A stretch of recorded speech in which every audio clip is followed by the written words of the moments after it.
Oi, tudo bem com você? Eu sou a Renata, seja bem-vindo ao 15 Dias para Ler e ao vídeo com as minhas leituras favoritas de 2023. Dentre todos os livros que eu li no ano passado pela primeira vez, eu elegi 8 como novos favoritos da vida e neste vídeo falarei ainda sobre mais 2 livros que já eram favoritos, reli no ano passado e eles permaneceram neste posto. Porque eventualmente acontece, né, de algum livro favorito ser relido e ser rebaixado, vamos dizer assim. Esses 2 que já eram favoritos são estes 2 aqui. Kindred, do Octavia Butler, e o Ficções, do Borges. Dentre os 8 novos favoritos, 4 deles se destacaram mais, ao meu ver, como obra de arte mesmo. São aqueles livros que me impactaram muito mais pela qualidade em si do livro, como por exemplo, Ao Farol, que eu considero a minha melhor leitura de ficção do ano passado, e os 4 livros que me impactaram mais pelo que me ensinaram ou pelo que me fizeram sentir, são estes outros 4 aqui, inclusive a minha melhor leitura de não ficção, que foi Nascido do Crime, do Trevor Noah. Ditos quais são os favoritos, sigo agora falando um pouquinho a respeito de cada um deles. Pouquinho mesmo, porque senão eu me empolgo, né? Eu vou começar aqui pelos livros mais admiráveis, né? Como obra de arte mesmo, como eu havia dito. Começo com Ao Farol, da Virginia Woolf. A minha edição dá um pouco de aflição de mostrar, porque eu não tenho o nome na capa, né? Só na lombada. Essa edição que eu tenho aqui é da Edições Folha, com a tradução de Luísa Lobo. É até difícil falar sobre este livro, porque o que importa nele não é exatamente o enredo. Acontecem algumas coisas, sim, mas o foco principal está no interior dos personagens. É um livro muito introspectivo. Então, nós temos aqui um narrador que se ocupa dos pensamentos das pessoas, das opiniões que umas têm sobre as outras, de suas expectativas. E existe também um quadro sendo pintado por uma artista que, mais do que complementar, emoldura de fato a história e reforça uma das ideias centrais do livro, que é a importância do instante, a importância do agora. A pintura desse quadro complementa muito essa ideia tão abstrata, né, que é o tempo, o instante e a perenidade ou não das coisas e das pessoas. De uma forma muito resumida, esse livro é dividido em 3 partes. Na primeira delas, que é a mais extensa, chamada A Janela, nós temos os Ramsay, que é uma família bem grande, casal, né, com 8 filhos. E além dessas 10 pessoas, existem também alguns convidados que estão com os Ramsay numa ilha na Escócia. E a ideia dessas pessoas é, no dia seguinte ao dia narrado aqui neste capítulo, visitar o farol que é visto ali pela janela da casa. No meio, nós temos um capítulo chamado O Tempo Passa, em que a casa está vazia, e na minha opinião, esse capítulo é o mais bonito do livro. E no terceiro capítulo, nós temos essa família de volta a esta casa, uns 10 anos depois do que se passou em A Janela, e entre estes 2 períodos aconteceu a Primeira Guerra Mundial. Então nós temos também uma questão de guerra, o que é que a guerra faz com as pessoas, quais são as ansiedades e as consequências da guerra para a vida de uma família, sem que o assunto bélico seja tratado de forma tão direta. É um livro realmente muito bonito e muito gostoso de ler. E apesar de fininho assim, eu levei um tempão para ler. É um livro muito imagético, é impossível ler esse livro sem imaginar as cenas, que são muito bem descritas pela Virginia Woolf. Bem, na sequência aqui, Fique Comigo, da Ayobami Adebayo, um livro extremamente bem escrito e com uma condução de enredo espetacular. E o enredo desse livro aqui é cheio de reviravolta, não é só que ele tem um final surpreendente. No meio, ele tem diversas surpresas de deixar qualquer leitor de cabelo em pé. Sobre o que é, então? Nós começamos o livro com uma mulher, em 2008, que comenta sobre os filhos que teve, mas ela está sozinha, dá a entender que tem uma situação financeira confortável, é bem-sucedida profissionalmente, e ela está fazendo algumas malas. Bom, 2008, capítulo seguinte, 1985, nós vemos essa mesma mulher numa outra situação, numa situação muito delicada, porque ela ainda não engravidou, depois de 4 anos de casamento. Eles se casaram por amor mesmo, eram muito apaixonados, e embora venham de uma sociedade poligâmica, tinham combinado de terem um casamento monogâmico, mas ante a não gravidez depois de 4 anos, a família dele começa a pressionar para que ele aceite uma nova esposa para que gere descendentes. Então aí começa o martírio da Yesde, que é a protagonista, que vai se arrastar ali pelo livro todo. O que mais me impressiona nesse livro é pensar sobre o seguinte: qual que é o limite do sofrimento para uma pessoa que está passando por uma sucessão de traumas, como a Yesde passa ao longo da maior parte desse livro? Dá um pouco de raiva de todo mundo nesse livro, até da Yesde. Então é um livro que é meio que impossível de você parar de ler. Se aquele ali eu li em, sei lá, acho que mais de um mês, esse aqui eu li em pouquíssimos dias, porque é impossível largar. Essa edição que eu tenho aqui é da Tag, a capa comercial dele é outra, vou deixar a imagem aqui. Ele é publicado pela HarperCollins, com tradução da Marina Vargas. Em seguida, um livro para o qual já existe resenha aqui no canal, O Duplo, do Fyodor Dostoiévski. É um livro que está aqui, como eu disse, porque representa muito a obra do autor. Nós acompanhamos o processo de enlouquecimento de uma pessoa, o Sr. Goliadkin. Acontece junto também com esse homem, coitado. Mas só que esse livro é engraçado. Apesar da tristeza do que está acontecendo com o Goliadkin, a forma como ele é narrado é divertida. Nós temos um sujeito que não tem modo algum para viver em grupo, ele é muito desajeitado socialmente falando. Tenta se ajustar de alguma forma, não consegue, e ele tenta se inserir em alguns meios onde ele sabe que ele não vai ser aceito, tanto pela sua condição social, quanto pelo tipo de trabalho que ele ocupa.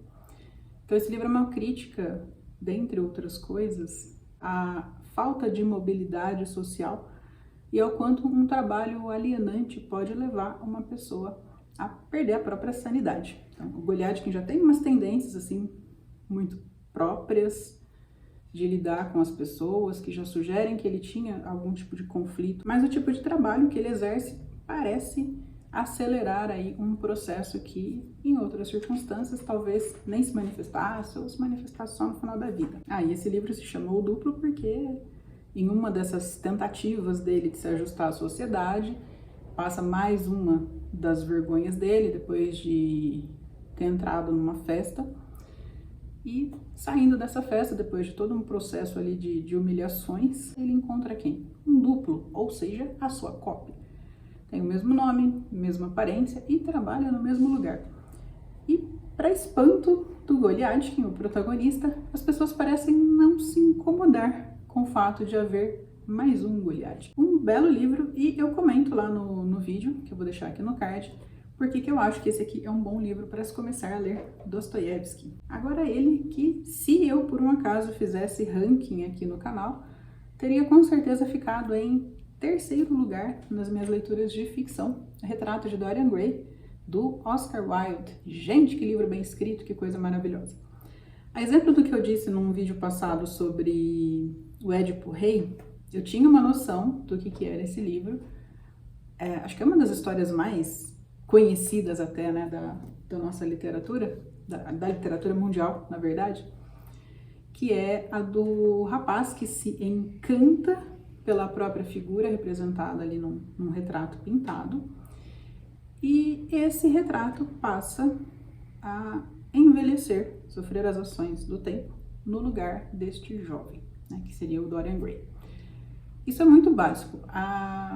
O retrato passa por uns processos que são muito mais graves do que o mero envelhecimento. Eu amei os personagens desse livro, não pelo caráter deles, porque dá raiva de quase todo mundo aqui, mas eu amei a forma como Oscar Wilde construiu esses tipos que não são 100% maus ou 100% bons, apesar de a maior parte deles aqui, dos principais, ser predominantemente cruel. Eu amei a escrita tão elegante e ao mesmo tempo tão debochada do Oscar Wilde para tratar de alguns temas que eram mais espinhosos, como por exemplo as hipocrisias da sociedade, a tentativa de negar a homoafetividade e também de alguns temas mais filosóficos e artísticos, como por exemplo o valor da arte ou se a arte se basta. Um baita de um livro que eu pretendo reler em breve. Opa, deixa eu pegar ele aqui de volta, que tem um detalhe que eu não falei. Eu pretendo reler esse livro em breve numa outra edição que seja a censurada. Este aqui, da Biblioteca Azul, é um livro excelente. Ele é traduzido por Jório Dauster. Esse livro é curto, ele não é longo desse jeito aqui. Só que esta edição é muito rica em notas de rodapé. Praticamente metade do livro é explicação. Por exemplo, aqui, ó. A maior parte do livro é assim. Uma parte são as explicações da nota e a outra é o texto em si. Então, é um livro que é relativamente curto, mas que nesta edição aqui ficou enorme, porque é riquíssima em notas. Então, é uma edição que eu recomendo. E esta aqui é a versão sem censura da obra, que é a edição de 13 capítulos, se eu não me engano.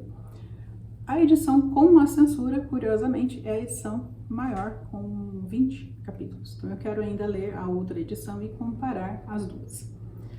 Bem, partindo agora para os livros que me impressionaram, pelo que me fizeram sentir, deixa a moto passar, pelo que me fizeram sentir ou pelo que me ensinaram. Eu vou começar aqui pelo livro que foi talvez a leitura mais importante, mais significativa que eu fiz no ano passado, que foi O Deserto dos Tártaros, do Dino Buzzati. Eu li pelo Kindle na edição da Nova Fronteira, vou deixar a capinha dela aqui, e ela é traduzida por Aurora Fernoni Bernardini e Homero Freitas de Andrade. Deixei a fonte aqui pequena demais para você ler, né? Esse livro me chama a atenção pelo seguinte: você consegue ser feliz hoje ou a sua felicidade é condicionada? Você precisa que um evento X aconteça para que aí sim você diga: ah, agora eu tô feliz, agora eu tô realizado. Eu precisava desse livro nesse momento porque eu estava numas de condicionar as minhas alegrias sem viver muito o presente. Eu estava pensando muito em, mas se tivesse isso, se houvesse aquilo, sempre nessa condicional, né? E esse livro me lembrou, me trouxe de volta para o presente, para apreciar cada dia. E depois o livro da Virginia Woolf, mais no final do ano, me lembrou também dessa questão de valorizar o instante. Mas esse aqui foi lido antes, O Deserto dos Tártaros, é de uma leitura de maio ou junho, se eu não me engano. Ao Farol eu já li em novembro. Mas enfim, sobre o que é O Deserto dos Tártaros. É sobre um jovem militar, que é designado para um posto para o qual ele não se interessava. Quando ele chega lá, ele percebe que é um lugar meio morto, meio perdido no meio do nada, em que os militares colegas dele se dão muita importância, porque eles estão aguardando a invasão dos tártaros, que virá, segundo eles, de uma estradinha ali. E, de certa forma, eles parecem torcer por essa invasão, para que eles sintam o seu dia de glória, vivam o seu momento de glória. Então, também é uma felicidade condicionada, né?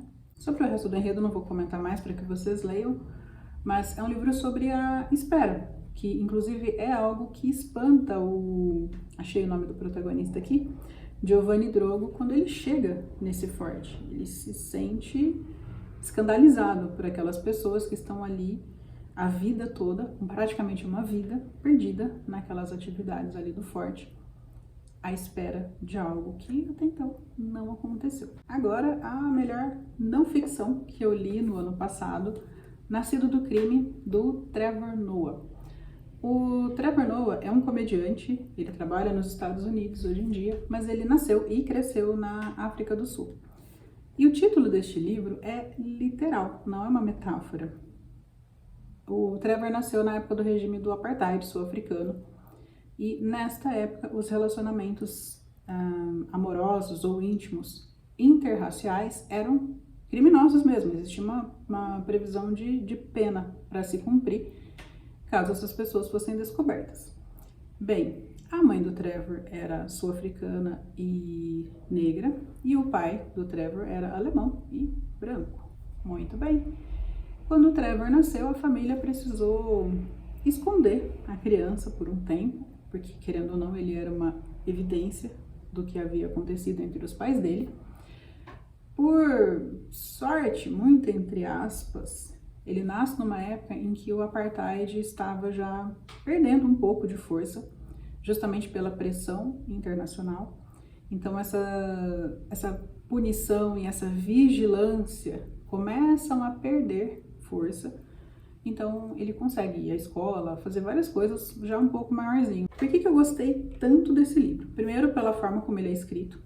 Ele conta sobre episódios que são horrorosos, mas a arma dele para apontar o quanto tudo aquilo era ridículo é o deboche.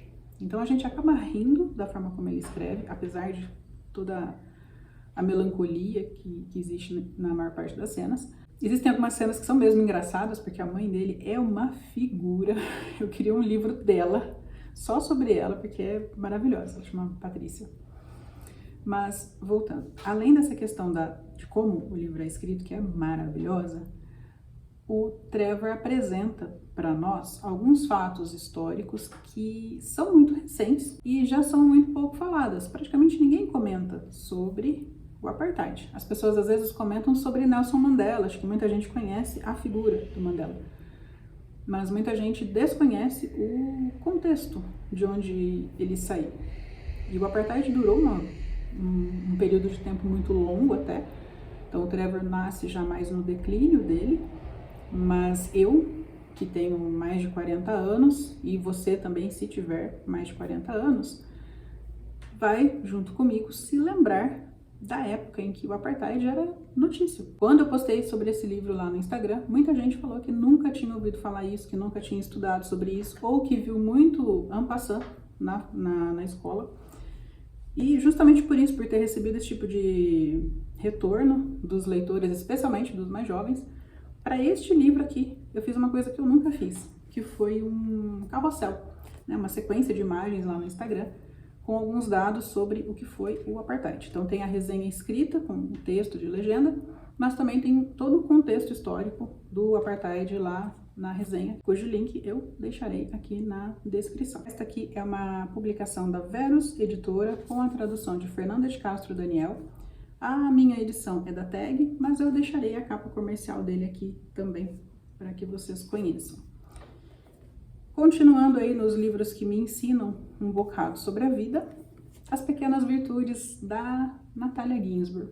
Também é um livro de não ficção, ele é classificado como ensaios, e existe muito de autobiográfico. São 11 ensaios, divididos em 2 partes, e em todos eles a Natália entremeia muito a vida dela, o trabalho e o contexto histórico em que ela estava vivendo, que é o período entre guerras e Segunda Guerra Mundial, acompanhado aí da época do fascismo. E a família dela sempre foi antifascista, o marido dela também, o primeiro marido também foi antifascista, inclusive morreu por conta de suas ideias, morreu por perseguição política. Comenta também sobre as impressões dela a respeito do ofício de escrever, que, por sinal, é o meu ensaio preferido aqui, chamado Meu Ofício. Ela tem uma forma maravilhosa, sublime de escrever. Os textos dela exprimem uma opinião muito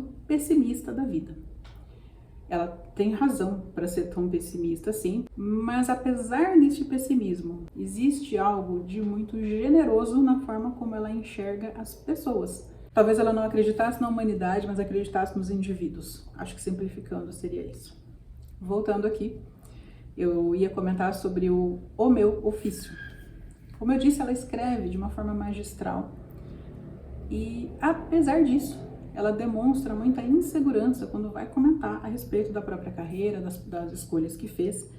E aqui em O Meu Ofício, me chama a atenção um conjunto pouco provável para um escritor.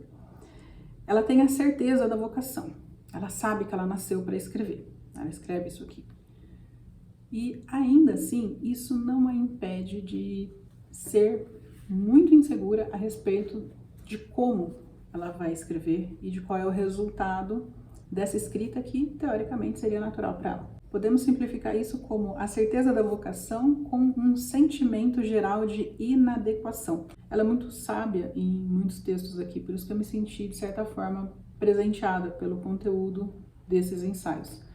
É um livro que de vez em quando eu pego e releio alguns trechinhos. Eu ainda estou em processo de leitura dessa obra. Essa aqui é uma publicação da Companhia das Letras com tradução de Maurício Santana Dias. E dentre os meus novos favoritos, o 8º deles é o Não Verás País Nenhum, do Inácio de Loyola Brandão.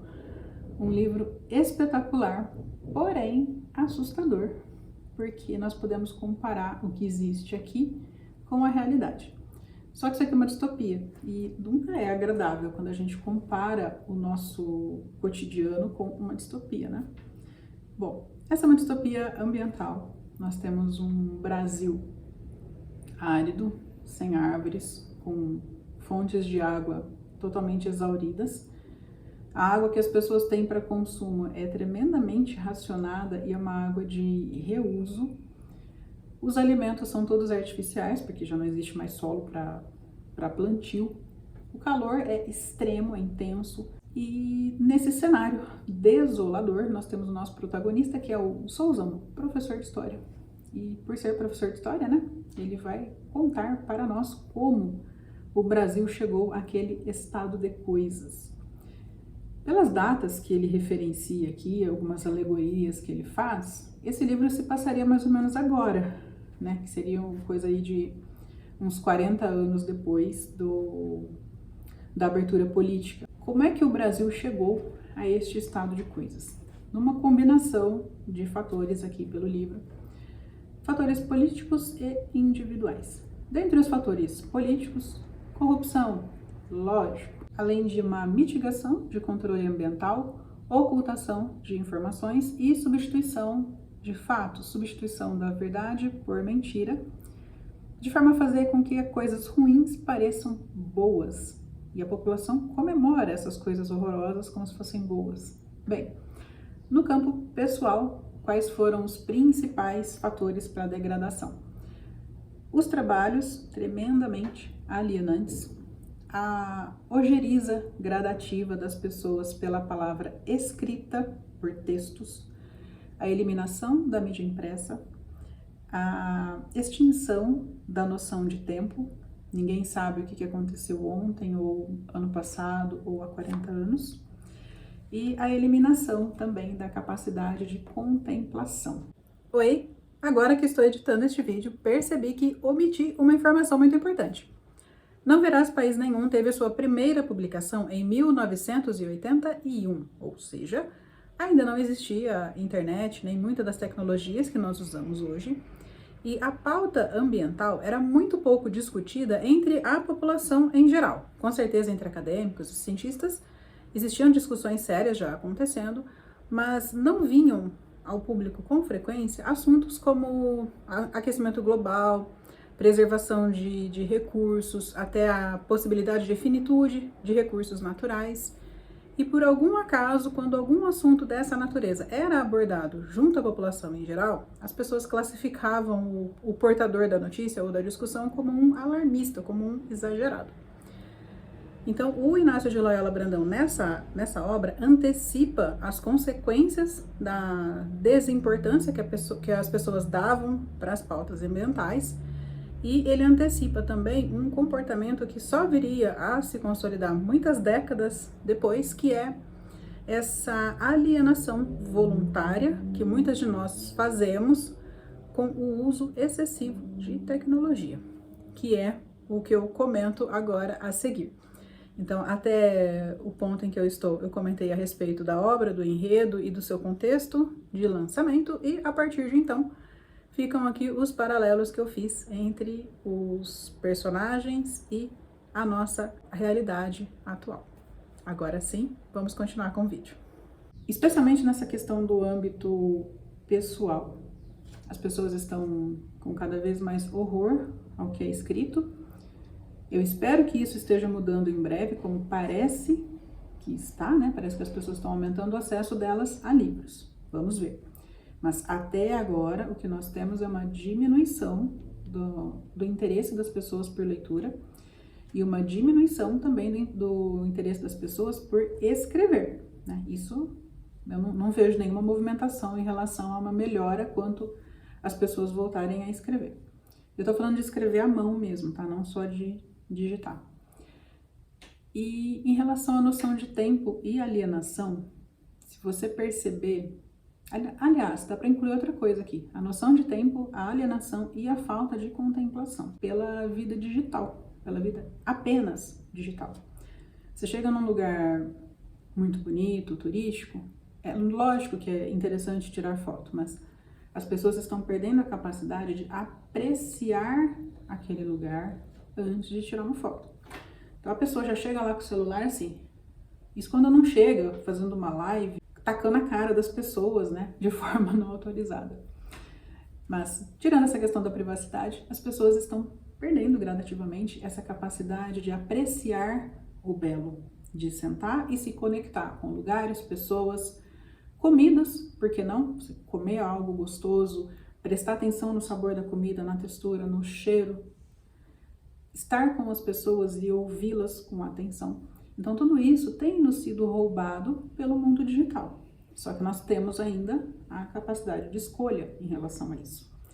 A noção do tempo também fica totalmente adulterada, né? Nós, de repente, nos damos conta de que passamos o dia e não fizemos metade do que deveríamos. Para onde foi aquele tempo? Na maior parte das vezes, para o celular aqui, como eu estou gravando.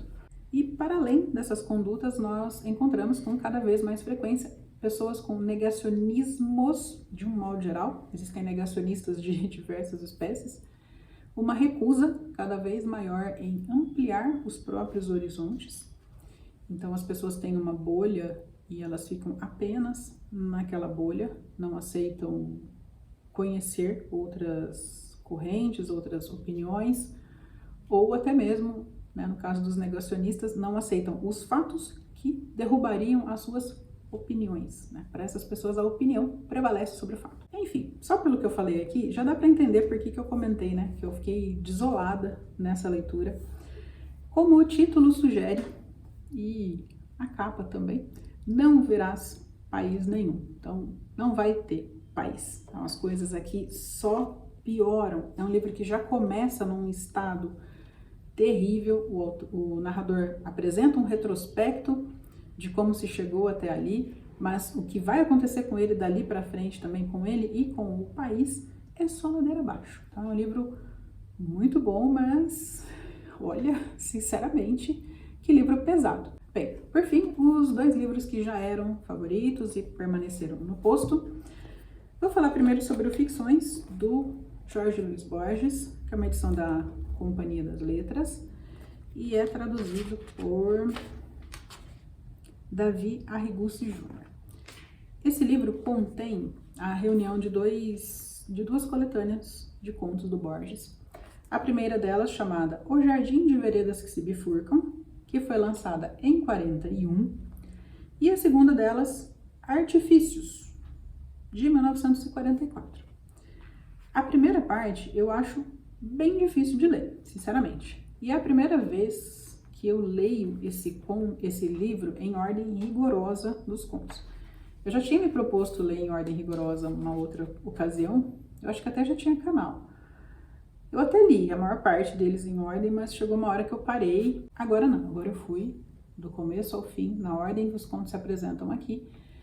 E eu digo para vocês que não façam isso. Comecem a ler a segunda parte primeiro. Eu acho que é uma parte mais palatável, mais possível do Borges.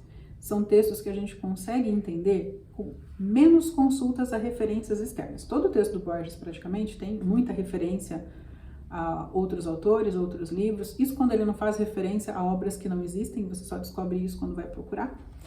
Então, na segunda parte, nós temos uma quantidade menor de textos que requerem essas pesquisas externas. Na primeira parte, eu acho mais difícil. E, curiosamente, o prólogo aqui da segunda parte começa assim. Embora de execução menos tosca, as peças deste livro não diferem das que formam o anterior. Eu fiquei olhando isso aqui e me senti tão burra. Como assim a primeira parte eram peças toscas? Se eu acho difícil ler o tosco, imagina então, né, o que eu seria.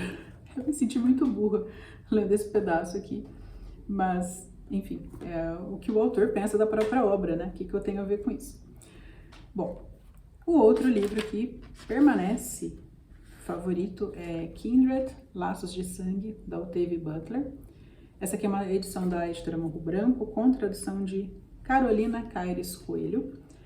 E essa é uma ficção científica do tipo viagem no tempo, mas não importa aqui como ela viaja. O que interessa aqui é por que ela viaja, por que tem que ser ela e por que ela vai sempre para o mesmo lugar. São viagens que acontecem para o passado, e um passado bem espinhoso para a protagonista. A Dana é uma mulher que mora nos Estados Unidos em 1976. São dois dados importantes aqui. A época em que ela vive, 76, que é uma época relativamente recente da legislação que acabou com a segregação racial, e a etnia dela, é uma mulher negra. E essa viagem no tempo acontece para o começo do século XIX, e ela vai para uma área em que a escravidão ainda existe. Então, não é nada agradável para essa moça que essas viagens no tempo aconteçam. Todas elas acontecem à revelia da Dana, ela não tem controle algum sobre quando ela vai, quando ela volta. As viagens começam a ficar cada vez mais constantes e ela fica cada vez mais tempo presa neste passado. Por quê? Para quê? Isso a gente descobre até que no começo do livro. E a gente pode dizer também que essa é uma ficção científica que se ocupa do efeito borboleta, porque ela tem informações privilegiadas sobre o futuro, mas ela não pode alterar o passado, porque qualquer alteração histórica importante no passado pode ter impacto no futuro. De tudo o que acontece nesse livro, o que mais me escandaliza é o quanto pessoas, e eu não vou dizer quem para não dar spoiler, podem naturalizar a escravidão. Então, eu não tenho dúvidas de que se por um acaso hoje esse tipo de exploração fosse novamente implantada, haveriam pessoas com o mesmo pensamento desse sujeito. Não parece ser tão ruim assim, porque é uma pessoa olhando de fora. É um livro tremendamente incômodo de se ler, mas como tudo que a Octavia Butler escreveu, é maravilhoso, perfeito em todos os sentidos, tanto na construção quanto nas críticas que se propõe fazer. Bem, esse vídeo ficou enorme, ao contrário dos outros, em que eu consegui ser um pouco mais concisa, mas se tratando dos favoritos, acho que valeu abrir a exceção. Comenta para mim aqui qual foi a sua leitura favorita de 2023 e se você já leu algum desses livros aqui, se você concorda com a presença dele na minha lista. Obrigada por assistir até aqui, nós nos vemos nos próximos vídeos. Até mais, tchau!